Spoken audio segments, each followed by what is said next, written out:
guys, welcome back to my channel, Views by Beck. For those that are new and just clicked on this video, thank you so much. Hopefully you can stick with us as we talk about something very, very important. If you have not yet subscribed, please do so. And also like, share, comment, let me know what your thoughts are on each video. Once again, I have my amazing friend here with me. Thanks for having me. For those that don't know him, I'm going to allow him to introduce himself one more time. So please introduce yourself. Hi, everyone. My name is Samuel. And like I said before, I do a lot. But for the sake of this video, I'm a pastor and an entrepreneur. Yes, he is. And he's a great one. Very, very wise guy. So today, would you let us know the topic that we will be discussing? We are talking about cultivating healthy relationships. Very good. This is a very, very important topic. So please stay with us, tune in. There are two parts that we would like to discuss about this. The first one, I think we want to go with relationships first, and then we'll go into personal. All right. Sounds good. All right. So my first understanding of relationship is this, right? The quality of our lives reflects a lot based on who is in it. So if I have a good life, many times it's because I have good people in my life, right? And relationships are so important because everyone will be in some form of a relationship. Yep. One way or the other. We cannot avoid relationships. Yeah. As a matter of fact, when God created man, he looked at man and said, it is not good for man to be alone. Right? So God said, even man, even God, man had God. And God said, no, you need more than me. You need more than me. Right? You need a relationship. So people often downplay the role of relationships in our lives. Like I said the previous episode, people are like elevators. They're either going to take us up or they're going to bring us down. So we must be very mindful of the people that are around us. The Bible often talks about, like what is like, be careful of your association because evil communication corrupts good manners, right? Yeah. Light and darkness, what communion do they have? So when we talk about relationships, I just want us to begin to think and begin to evaluate the relationships that we have in our lives.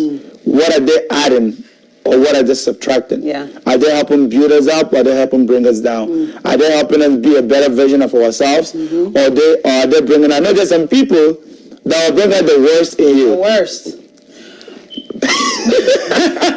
But you know about that because I'm the kind of person that likes to look at things from every angle. Yeah. I'm not a black or white kind of person. Yeah. So when I think about people bringing out the worst in you, right? Sometimes I feel like it's needed. Here's why. Okay, let me hear the logic. Sometimes I feel like it's needed because sometimes you don't even know you have that worst in you. Okay. So I feel like there are some people that pull that out of you so you can know that it's there and deal with it. Okay. Because a lot of things what people do, they tend to mask who they are. Yep. I think a lot of people do this. Maybe they don't really know like who they truly are, or they know and they're trying to just mask. Like people don't deal with their issues, and that in itself can lead you to having unhealthy relationships, friendships, partnerships, anything. If you are not dealing and healing completely from whatever may have hurt you in the past, you can become the problem. True. I was going to talk about this on my next video about accountability. I will still go in depth on the next video about accountability, but I think it's so important because, it's going towards the end of the year, and this is when you start seeing people say, oh, next year, I'm cutting everyone off, I'm cutting, what I'm going to do for New Year resolution and all that good stuff. It is great to evaluate who is in your life, who's adding and who's taking away, right? But also look at yourself. Are you adding? Are you taking away from someone else? What is your impact in someone else's life, right? Because my motto here is this. You are only in control of yourself, right?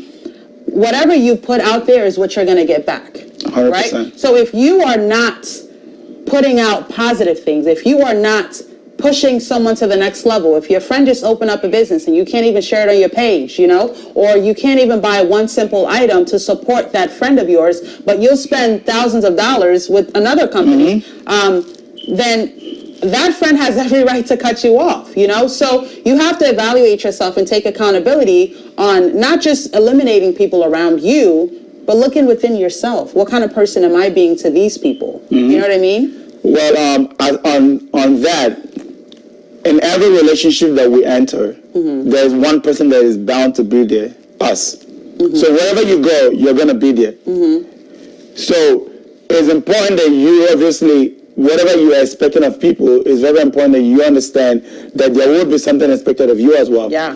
And one of the things that I always say is, for any relationship to function healthily, there has to be reciprocity. Yeah. Right? Yes. Like, relationships cannot work if one person is the one giving and the other person is just taking, right? Now you become a parasite if that is the case. And you don't necessarily want a parasite. We want to be with people that pour into us and we pour into them. Yes. Exchange. So that means we have to define relationships, right?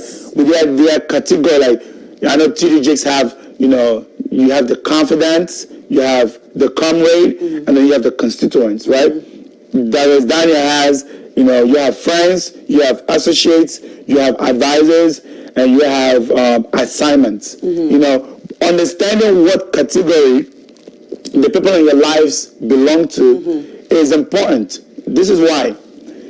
If you don't put people in the right place, the right person in the wrong place is going to be a problem. Yes. The wrong person in the right place is still going to be a problem. So your job is, the people that you are in a relationship with, the right people have to be in the right place. Because one of the biggest things is this: if you have no investment in the stock market and the stock market crash, are you going to be sad? No, because you had no expectation from it. The reason why most people are disappointed when it comes to relationship is because we have unfulfilled expectations. So if we can manage our expectations, because if I'm not expecting you to pick up my phone call, if you don't pick up my phone call, it wouldn't matter. I wouldn't be mad, right? But the question is, the person that you're expecting to pick up your phone call, do you guys have the relational equity? Right. To expect put that demand on that person. Yeah. I tell some people, like, people ask me, can you come out here? No, I can't. I'm busy, right? And I'm not giving them any explanation because we don't have any relational equity for me to be explaining myself to you. If that was a friend, now I have to explain because my job is to be there for my friends. I think people have to know what category. We were talking about this earlier. People use the word friend too loosely. Everybody is not a friend. Everybody shouldn't be a friend. So funny, Sam. I have literally 3 videos that I shot that I did not upload yet. Yeah. And I talked about this, expectations. One of the videos that's pulling up, after the one that was just dropped on Monday, it's actually about expectations. I literally talk about how I don't believe it's healthy to have expectations of people, period. No, I don't. Some people. Here's why. Yeah. Here is why I don't believe it. Even as amazing as my parents, and I had this conversation with my husband, as amazing as my parents are, I don't have expectations. Like, there are some things that they will do as parents, right? Cool. But I have three little babies, as you know, right? If I say, Mom, I need to do X, Y, and Z, can you? Naturally, because we are so close, I would expect my mom to do it, right? But I also have to understand she has a life. So when you have that expectation of someone else, it can be detrimental to the relationship, because when they are unable to do something, you don't know how to handle that because you place that expectation on them. And I think that's why, for me, I say this: expectations are not ideal. Certain levels of expectations, I should say. Expectations has to be managed. Yeah, I think the key word there is expectations have to be managed. Because I'll give you an example. There are some things you expect of your husband, right? That's a relationship. You can't tell me you have no expectations of him. He's your husband. I think it's so hard because I'm like, wait, do I? You have to. I mean, I'm gonna give you one. I'm gonna give you one expectation you have of him. You expect him to be faithful. That's an expectation. He has no choice but to be faithful to her. Okay. All right, but that is still an expectation. But here's the thing. You're expecting loyalty. Here's the thing about that. Yeah. Right. As much as. And I think this is why it hurts. My husband and I talked about this the other day, right? Yeah. This is why it hurts. One of the reasons why it hurts when someone is unfaithful, right? Yeah. Because you expect them to do X, Y, Z. But we should know. We should. Yeah. But this is how he liked to say it, right? Yeah. You know, I don't really place much expectation because I think it's a character thing. If you have a good character, you're not about that life, you're just not going to do it, right? Yeah. And I think that's why it's so important to know the person that you're getting married to or being in a relationship. Know their character before you hop into it, right? Because your expectation of them is not going to change who they are. It's just not. He talked about this and he said, you know, if you were to do something, I wouldn't be so disappointed. Like, it's not that the guard is up, right? But, yeah, you'll be hurt. But you have the understanding that everyone can fall. Everyone is capable of falling. Yes. You don't put anyone on a pedestal that they can never. I agree. Do you know what I mean? They can never. And once you start doing that, then every little thing someone else does will affect your mentals. Yeah. It's not that I'm placing an expectation for him to be faithful on his own. Yeah. He knows to be faithful. Because the point is this: no matter what your expectations are, would you be hurt if you wasn't faithful? Would you be hurt? I think anyone that's in a relationship feels some type of way. But here's the thing, though. Yeah. But the point here is this, right? No matter what my expectations are of that man, he's still gonna be. That's still gonna rise and do what it does. And I think this is where when you put people in categories, right? Every category have things that those people are required of. Like for example, right?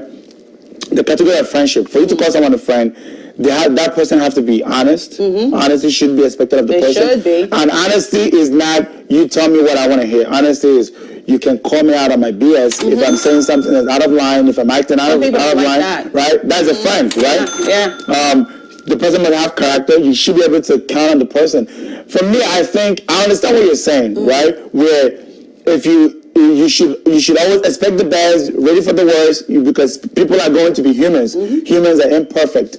But personally, I think naturally we walk around with some level of expectation. Some level, yes. We naturally walk around with some level of expectation. So it helps if we place those expectations on the right people.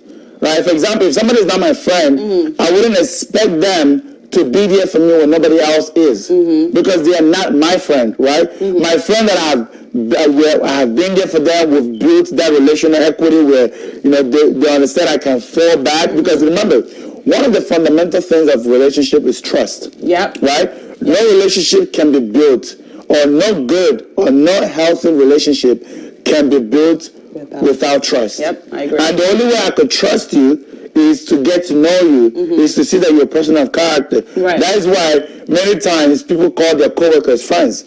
They can't be your friend because you don't know them. You only meet them at work. You don't know what their life admin. If you unless you hang out. If you do hang out with them, but most times your relationship ends when you leave work.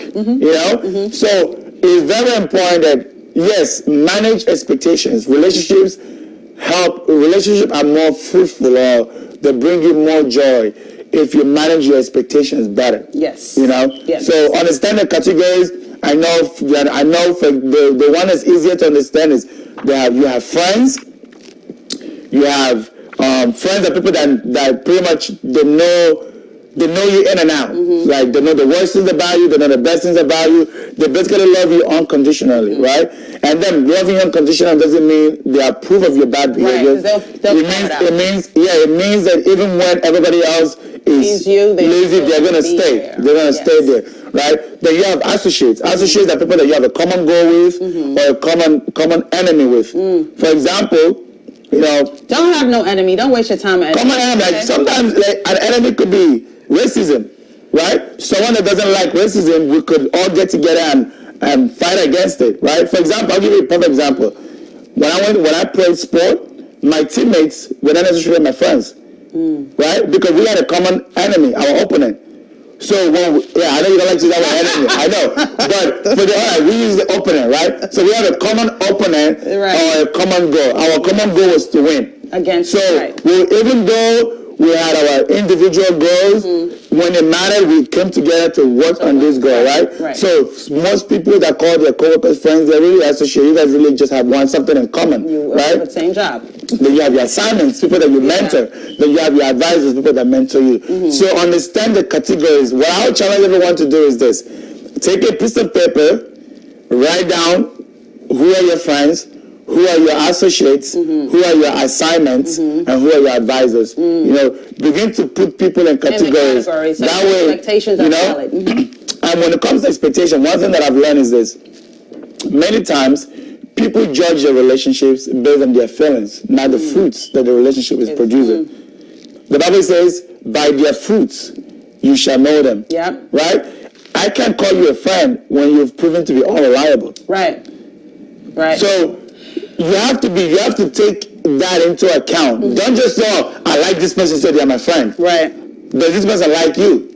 Does this person show up for you when you need them to show up for you? Does this person have your back? If somebody is talking behind your back, can this person stop that conversation? Or do they participate in talking behind your back? Judge the relationships in your life based on the fruits that they produce, not the feelings that you have for them. Absolutely. I 100% agree. And I think that this is another example that I gave. I do have a friend, like I said, known each other since undergrad. And our friendship it's different, right? In the sense that we don't talk every day. We do not, and she is a friend, right? Because it's been years. And we don't talk every day. And whenever we do talk, it's kind of like we kind of never left. We'll check on each other and things like that. She was in another state. And there's no expectation. I think that people have to understand who and if it's, reciprocated. There is no expectation from her for me to do anything that is, because she understands I have a busy life. And I think sometimes we expect, and that's why the word expectation is such a cringy word, because we expect the most out of people. I mean, there are some people that are friends and they want you to call them 24/7. And when you can't do that because you're busy, that's their definition of friendship. When you don't meet that definition because you're busy, then you become a bad person. Yeah. See, for people like that, right? Let them go find someone that can meet that goal. It doesn't mean that they're wrong. It doesn't mean that there's something. If I expect my friend to call me every day or once a week, right? And let's say you can't do that, then I go find someone else that can do it. There's nothing wrong with me because I want that. There is someone that can fulfill that responsibility. So go find a partner. Whatever it is. Here's the thing, though. Look, as an adult, is it realistic to expect a friend to call you 24/7? No, it's not. Like, this is the thing about healthy relationships, right? Is it a possible relationship? Yes. Is it healthy? No. That's codependency. Like, at some point as an adult, you have to function on your own and understand that, because if I'm talking to you 24/7, how am I being productive for myself? So when we're talking about healthy relationships, we have to take a look at what we're considering to do. What we're expecting. Yeah, what we're expecting. So when we're managing what we're expecting of other people, I guess that's a good point. As much as we manage what we are expecting of other people, we also have to manage what we are expecting. So we have to ask ourselves, what I'm expecting, is that realistic? Is that fair to them? Have I given them enough to expect that? Do we have that kind of relationship for me to be expecting that? So that is a good point. That is definitely a good point to take. Yeah, and with my mom's example, right? Sometimes, when I need her to do something for me, which it's rare because I always have my kids with me 24/7. But sometimes, and it's just natural for you to say, why couldn't she? And it's like, then I have to ask myself, like, am I being fair to that woman? Like, you know, she's an older woman. I have 3 little kids. Granted, in storybooks and all that, in other places, the grandparents, you know, are very like, you know, have the kids all day, not all day, but for the most part, especially when they live close. But then I have to think to myself, she runs a business. Is it realistic? And am I being fair to her to expect her to do these things? So I think no matter what your relationship is with that person, please understand that each person has their own personal life going on. So make sure that your expectations are healthy. Make sure that it's not unhealthy, because then you become a burden to someone else, and that's not okay. Be reasonable in what you're expecting from people. Really quickly, I also talked about this part, and I want you to let me know what you think. I wish we would have shot that video together. I talked about when you are dating someone, right? I do not believe that you should tell them what you're looking for in a relationship. Do not tell them what your expectations in a relationship are. At what stage of dating are you? I would like to know what stage. I mean, did you just meet? You just met. You just met, right? You just started, like, you know, going out, hanging out.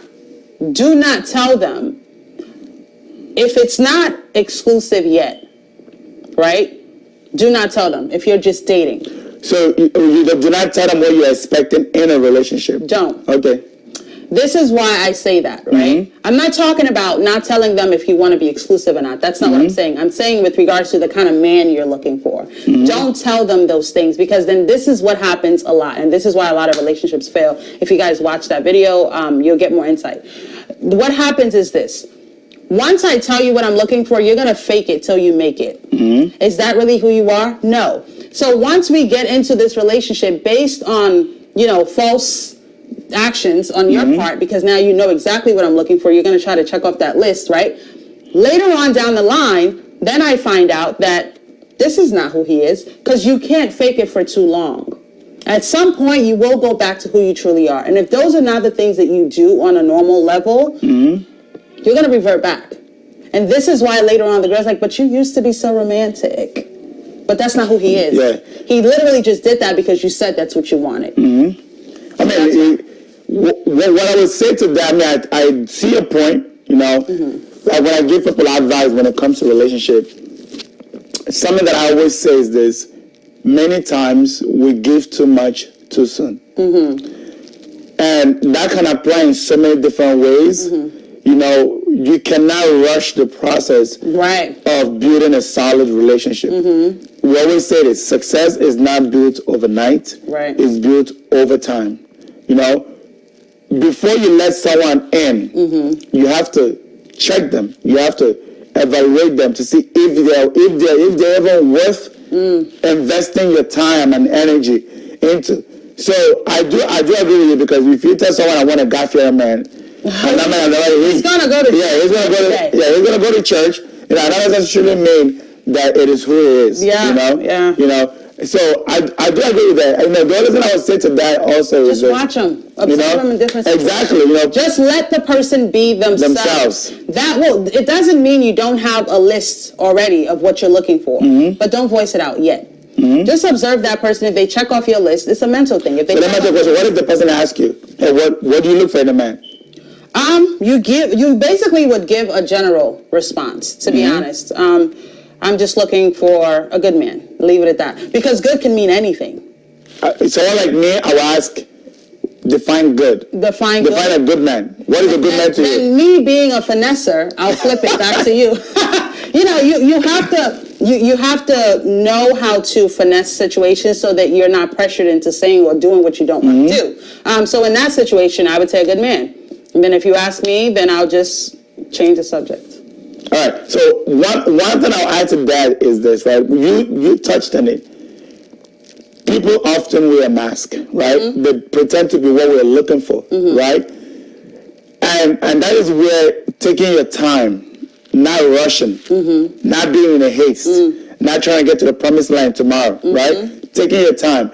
Because as much as people are fake, people can't fake for too long. Yep, they cannot. Fake eventually, people will eventually take on their real self, and the actor will go away.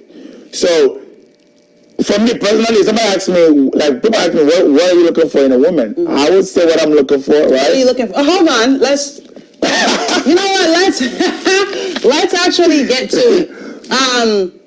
This is a really good transition. Yeah. I've been thinking it, but I'm like, I don't want to say it. All right, so yeah. What are you looking for? What I look for? I know that there are some women that will probably get to see this video, and they probably are curious to know. Mm-hmm. So what exactly are you looking for in a woman? All right. So when it comes to what I'm looking for, I want to make some distinction. There is non-negotiables, which are things that I absolutely would not bend on when I'm looking for a woman that I want to spend the rest of my life with. Now I have preference, you know. So I'm not just talking about the non-negotiable, because the preference sometimes I could make, you know, I could bend on it. Mm-hmm. So the non-negotiable, one, my woman have to be God-fearing, and I'm not talking about a woman that says I go to church. Right, you know? right. I'm talking about a woman that puts God first in her life. You know, that means a woman that God is number one when it comes to her money. God is number one when it comes to sex. God is number one when it comes to how she views family. Wait, hold on. God is number one when it comes to sex? Yeah, because if a woman tell me she's intimate with God, and I asked you, when was the last time you had sex? 2 weeks ago. How are you intimate with God if you are not married and God's law says sex is for married people? Oh, you mean as though like she waits? She waits. Sex. Abstinence. Wait until. Okay. Yeah. Oh, okay. Remember how people say, and then their actions are different? Right. For me, those are the things I look out for. I'm not just saying, oh, you go to church. No, when you said sex with God, I thought it was a new thing. No. No, I mean, like, God is number one when it comes to sex, when it comes to money, when it comes to, like, basically God is number one. So I just don't want a woman to tell me I go to church. So a woman that have an intimate relationship with God. Two, I want a good-looking woman. So a woman. You want to be attracted to her. Yeah. So I want an attractive woman. Is for me. I know for me, people say, "Oh, that's shallow." No, I think it's okay for you to want a good-looking person. You have to be attractive. You know, how much you like her character. Attraction is key. I always tell people, attraction is what actually draws the guy to you, and you know, but your character is what makes him keep you. Yeah. So it is important to be attractive. Yeah, and I'll tell you this though. For the person to be attracted to you. I'll tell you one thing when it comes to being attractive that I think sometimes people don't understand.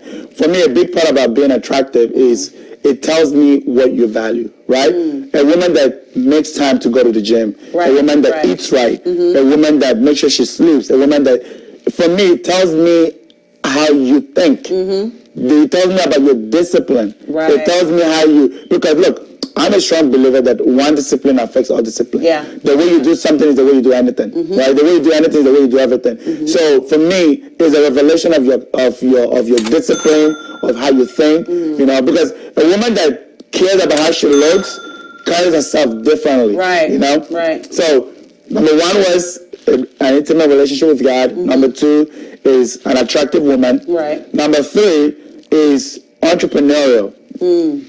For me, I always say this, I don't care if you have a job, but your job should not be your long-term plan. And these are non-negotiables? Yeah, non-negotiable. Okay. I cannot marry a woman because I have never worked a job in my life. I have been an entrepreneur since I started thinking about making money, right? So if a woman have a job now, I'm not going to say I can't date her.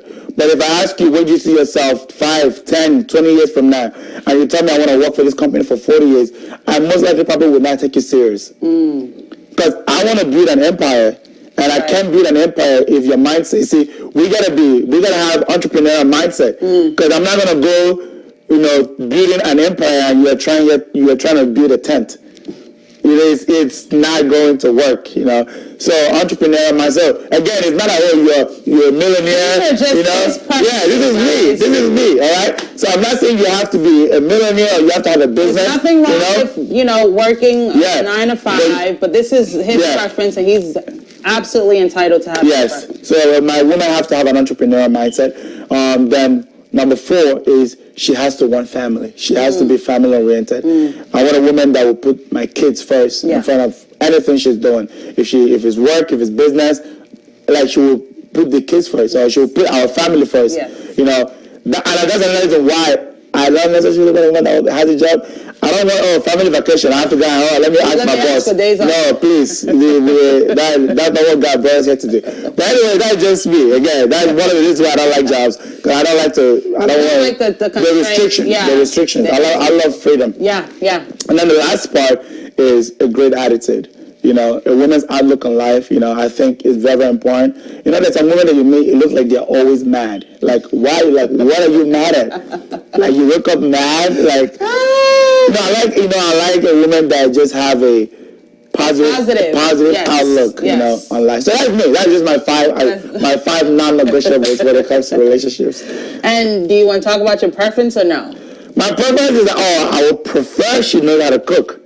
But see, I would marry her if she doesn't know how to cook. So that's why I say it's the preference. Right. Preference is I would prefer she knows how to cook. Right. But if she doesn't, we can learn. We can watch YouTube. You know how to cook? Yeah, I know how to cook. Oh, you know how to cook? Cook. I know how to cook, yeah. Oh, okay. My mom always told us, as men, she always told us, look. Well, what stuff you cook, Sam? I never knew you know how to cook. I asked my sisters. My favorite soup is a goosey soup. So I could make a goosey soup. Really? I could make rice stew. And I'm not like no chef, but I can, Make it do what it do. Yes, okay. yes.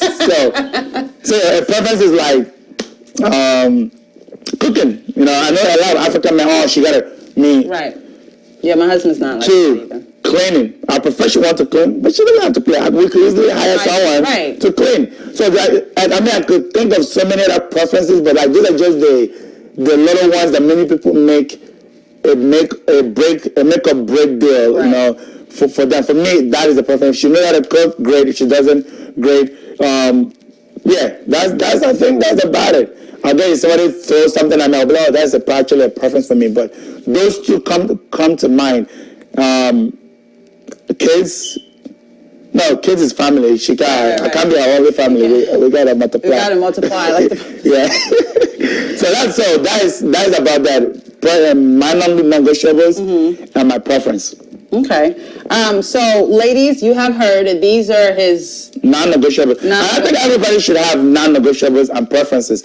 Know the difference. Non-negotiables are things that you cannot compromise on. Right. Like I would meet a girl, and she could be the hottest girl on earth. Mm-hmm.